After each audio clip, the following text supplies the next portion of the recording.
Welcome to the deep dive. So if you enjoy a glass of wine, maybe now and then you've probably wondered, what's it actually doing for my health? Uh-uh. It's a question that comes up a lot. Totally. So today we're really digging into that. We're using those great resources you shared, Saúde Vinho, Guia Completo, and the sommelier's take in Vinho Saúde. Right. Our mission basically is to pull out the key stuff, the surprising bits, the practical knowledge without making it, overly scientific or dry. Absolutely. And what's great here is having both that broad ebook overview and then the sort of more nuanced perspective from the sommelier. Hmm. It helps separate, the solid science from maybe the more romantic ideas. Yeah, good point. So we're going to unpack what's in the wine, how it might affect different parts of your health, heart, brain, cancer risks, that sort of thing. And different types of wine too, right? And how to maybe enjoy it in a healthier way. Exactly. Healthy consumption patterns. We'll get into all of that. Okay, great. Let's dive right in then. What actually makes wine? Wine. Starting with the obvious one, alcohol, ethanol. Right, ethanol. Right. We all know it's there, but how the body handles it is pretty key. So what are the basics we need to know? Well, once you drink it, it gets absorbed fast, straight into your blood. Then the liver, it really takes charge, It's the main processing plant. pretty much. First, it turns ethanol into something called acetaldehyde. And the sommelier's guide points out this stuff is quite toxic. Ah, so that's the hangover culprit partly. That's a big part of it, yeah. But thankfully, the liver quickly converts that into acetate, which is much less harmful. Okay. And then that eventually just breaks down into carbon dioxide and water. So a two-step cleanup crew in the liver. Now, something that seemed really important in the sources was how different this is for everyone. It's not like one size fits all, is it? Not at all. Yeah. And that's really crucial. Individual differences are huge here. Yeah. Your genetics, for instance, play a big role in how well those liver enzymes actually work. Huh. Plus, things like your body weight, your sex, Yeah. they affect how alcohol gets distributed in your body. Even just whether you've eaten recently changes how fast you absorb it. That makes sense. So when we talk health effects, we've got to keep that personal angle in mind. The sources also really contrast moderate versus excessive drinking. What are some of the maybe surprising details there? Yeah, this is where it gets interesting. Both sources mention this potential slight bump in HDL, the quote-unquote good cholesterol, with moderate drinking. Okay, the heart health connection we sometimes hear about. Possibly, yeah. It's often cited. But contrast that with heavy drinking. It's night and day. The risks just shoot up: liver disease, certain cancers, major heart problems, mental health issues, too. Wow, okay. It goes from a potential tiny positive to, well, really serious negatives very quickly. And, the sommelier mentions this, too. While we're focused on wine, the basic effects of the ethanol itself, they're pretty similar no matter what you're drinking. It's the other stuff that makes drinks different. Got it. So ethanol is piece number one. The other big category everyone talks about is polyphenols. Resveratrol is the famous one. What are polyphenols exactly? Why the buzz? Right, polyphenols. So in the grape itself, they're basically defense mechanisms for the plant. Think like protection against UV rays or pests. Huh, interesting. In wine, they come mainly from the skins, the seeds, even the stems, which, immediately tells you why red wine generally has more. Because it sits with the skins longer during fermentation. Exactly. Much more contact time compared to white wine production. Okay. And these antioxidant, anti-inflammatory powers we hear about, how do they actually, work? What are they doing? It gets down to the molecular level, which is pretty cool. Yeah. As antioxidants, they're like little bodyguards for your cells.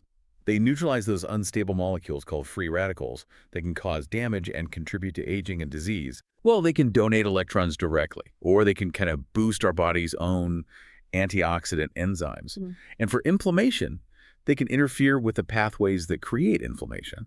They can mess with the enzymes involved or tweak the signaling molecules, the cytokines. So they help calm things down, inflammation-wise. Essentially, yeah. Yeah. They help dial it back. This might play a role in slowing down some cellular damage, maybe linked to aging, but how much you get just from moderate wine drinking, that's still debated. Okay, that makes sense. Now, resveratrol, it gets tons of press. What's its specific deal, and what are the sort of caveats? Yeah, resveratrol is definitely the star polyphenol. It looks great in lab studies, shows lots of potential, but the sommelier perspective rightly highlights bioavailability is key. Bioavailability, meaning? Meaning how much of it actually gets absorbed and used by your body in its active form. Just because it works in a petri dish doesn't mean it works the same way after you drink a glass of wine. Our bodies metabolize it, change it quite a lot. So the amount that actually reaches your cells might be much lower than you'd think, or it might be in a different form. The effects could be different from those lab studies. So drinking red wine isn't like taking a resveratrol supplement. Not really, no. And hey, let's not forget the others. The sources mention anthocyanins, too. They give red wine its color and are also antioxidants. And tannins, they give wine that structure, that slightly drying feeling in your mouth, also antioxidants. You're right, tannins. I know that feeling. Okay, so how well do our bodies absorb and use all these different polyphenols? The Guia Completo mentioned bioavailability is complex. It really is. It's a whole journey. First, absorption in the gut. Then a lot of metabolism happens in the liver and intestines processes like glucuronidation, sulfation, basically tagging other molecules onto them. Sounds complicated. It is. Mm. And interestingly, sometimes these modified forms, the metabolites, might actually be the active compounds doing the work, even if the original polyphenol wasn't absorbed much initially. Plus, our gut bacteria, the microbiome, play a huge role too. They break down and transform these compounds even further. Wow. So it's way more than just polyphenols in, benefits out. It depends on our own body chemistry and gut bugs, too. Precisely. It's very interactive. Okay. Now, the sources also briefly mention some other bits in wine. Anything else worth noting quickly? Yeah, just briefly. There are organic acids. They're really important for the wine's taste, its tartness. You've got tiny amounts of minerals and vitamins, but really not enough to count nutritionally. Right. And sulfites. They occur naturally during fermentation, sometimes more added as preservatives. Some people are sensitive, sure, but for most people, the levels in wine aren't really a major health issue, despite the common misconception. Good to know. Those acids definitely add to the flavor, though. Oh, absolutely. They're key to the balance. Okay, so that's a good picture of what's actually in the glass. Now, let's get into how wine might affect specific health areas. Cardiovascular health. That's probably the big one everyone talks about. The French paradox always comes up. Ah, yes, the classic French paradox. The observation, that folks in France tended to eat quite a bit of saturated fat, but had relatively lower rates of heart disease compared to, say, Americans. And red wine got the credit, right? That was one popular theory, yeah. The idea that maybe the polyphenols in their regular red wine consumption offered some protection, especially within that whole Mediterranean diet context. But both our sources are really quick to add caution here. How so? Well, first, the French lifestyle involves more than just wine. Lots of fruits, vegetables, olive oil, maybe slower meal times. Second, these were observational studies. They show a link, a correlation, but they don't prove the wine caused the lower heart disease rates. Could be other factors entirely. Right. Correlation isn't causation, a crucial point. So beyond the paradox, what specific effects on the heart and vessels do the sources mention? Cholesterol, blood pressure. Okay, so there is some evidence suggesting moderate red wine might slightly increase HDL, the good cholesterol. Okay. And maybe the polyphenols help protect LDL, the bad cholesterol, from oxidation, which is a step towards plaque buildup in arteries. But blood pressure, that's trickier. Oh. Short-term moderate drinking might cause a slight dip, but long-term, especially with heavier drinking, it's clearly linked to an increase in blood pressure. So a double-edged sword there. What about blood vessels themselves? There's some suggestion that moderate intake, maybe those polyphenols again, could help with blood vessel elasticity, keeping them flexible, and potentially a slight antiplatelet effect, making blood less likely to clot. Interesting. But I remember reading about a J-shaped curve, or U-shaped curve, relating alcohol and heart health. What's that about? You got it. That J or U shape pops up in a lot of these observational studies. It basically suggests that people who drank moderately seem to have a lower risk of certain heart diseases compared to people who don't drink at all and compared to people who drink heavily. So abstainers and heavy drinkers have higher risk. Moderate drinkers have the lowest. That's what the curve often looks like, yes. And it's a huge, but again, this is an association. It doesn't prove moderate drinking causes the lower risk. Maybe moderate drinkers just have healthier lifestyles overall. Or maybe it's something about the alcohol or the polyphenols. We can't be totally sure from these studies alone. That's a really critical distinction to keep making. Okay, let's shift gears to something more sobering. Cancer risk. What do the sources say here? Yeah, this is where we need to be really clear. Both sources are unambiguous. Alcohol consumption, that includes wine, is linked to an increased risk of several types of cancer. Which one specifically? We're talking mouth, throat, larynx, esophagus, liver, breast, and colorectal cancers. The message from major health bodies like the WHO and American Cancer Society is pretty consistent. There's really no established safe level of alcohol consumption when it comes to cancer risk. Wow, that's stark. So even with those potentially beneficial polyphenols in red wine, the cancer risk from the alcohol is still the dominant factor. That's the prevailing view, yes.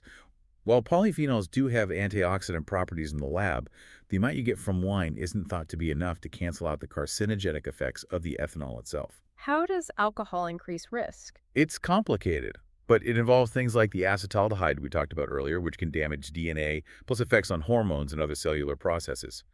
The bottom line from the sources is, limiting or avoiding alcohol is best for minimizing cancer risk, alongside other healthy choices like not smoking, good diet, exercise. Okay, a very important message there. Let's move to brain health. Sometimes you hear claims about red wine being good for the brain, maybe preventing decline. Yeah, there are some observational studies that have suggested a possible link between moderate red wine intake and a lower risk of cognitive decline or dementia like Alzheimer's. And the theory is polyphenols again. That's usually the proposed mechanism, the antioxidant and anti-inflammatory effects, potentially protecting brain cells or improving blood flow to the brain. But, and you knew there'd be a but. Uh-huh. Yeah. These are mostly observational studies. Again, they don't prove cause and effect. Right. Maybe moderate red wine drinkers also happen to eat healthier, exercise more, or be more socially engaged. All things good for brain health. Right. And what about getting those polyphenols to the brain? Is that straightforward? Not really. Yeah. Remember, bioavailability, getting compounds across the blood-brain barrier, that protective shield around the brain, and having them work there. It's complex. The actual amount reaching the brain might be quite limited. Some early research on specific conditions like Alzheimer's or Parkinson's is out there, but it's very preliminary. So potential cognitive benefits seem uncertain at best. What about the known risks of alcohol for the brain? Now that picture is much, much clearer and, frankly, quite concerning. Excessive alcohol consumption is seriously bad news for the brain. In what ways? We're talking brain atrophy, actual shrinkage, cognitive deficits, memory problems, significantly increased risk of alcohol-related dementia. These are well-established, major risks that absolutely dwarf any potential uncertain benefits from moderate drinking suggested by those observational studies. Okay, that puts it into perspective. Heavy drinking is clearly detrimental. Undeniably, the damage can be severe and long-lasting. All right. Let's quickly cover a few other conditions mentioned in the sources. Diabetes. How does wine fit in there? It's a bit nuanced. For some, moderate drinking might slightly lower blood sugar right after a meal, but it can also increase the risk of low blood sugar, hypoglycemia, especially if someone's on certain diabetes meds. Okay. And long-term, heavy drinking definitely increases the risk of developing type 2 diabetes. Now, some observational studies hinted that moderate red wine drinkers might have a slightly lower risk. The polyphenol effect again? Insulin sensitivity, maybe? That's the hypothesis, yes. But again, association, not proving cause. Yeah, definitely not a reason for someone with diabetes or at risk to start drinking wine thinking it will help manage their condition. It's not a treatment. Got it. What about bone health? I saw that mentioned too. Yeah, kind of paradoxical findings here. Some studies suggested maybe moderate alcohol intake could be linked to slightly higher bone density in postmenopausal women. The idea involved polyphenols, maybe some estrogen-like effects, but the evidence isn't super strong. And on the flip side, the negative effects of excessive alcohol on bones are crystal clear. Such as? It messes with calcium and vitamin D absorption. It slows down bone building, speeds up bone breakdown, basically leading to weaker bones and a higher fracture risk. Okay, so moderation might be neutral or slightly positive for some, but excess is definitely bad for bones. That sums it up pretty well. Digestive health. Any potential role for wine there? Well, moderate amounts might stimulate stomach acid and digestive enzymes, which could potentially help digestion for some people. And there's some emerging research, quite interesting actually, that polyphenols, especially in red wine, might act like prebiotics. Meaning they feed the good gut bacteria. Exactly, potentially supporting a healthier gut microbiome. But surprise, surprise, excessive alcohol.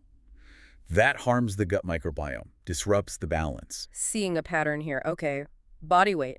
Wine has calories, right? Oh, absolutely. Alcohol itself is about 7 calories per gram. Yeah. And sweeter wines, of course, have added sugar calories on top of that. So it can contribute to weight gain. Definitely. Especially with excessive consumption. They're often called empty calories because they don't offer much nutritional value alongside the energy. Makes sense. Lastly, mental health. Can wine help you relax? What are the bigger picture considerations? Look, some people do find that a moderate amount of alcohol, maybe in a social setting, helps them relax temporarily or lifts their mood a bit. The social lubricant idea?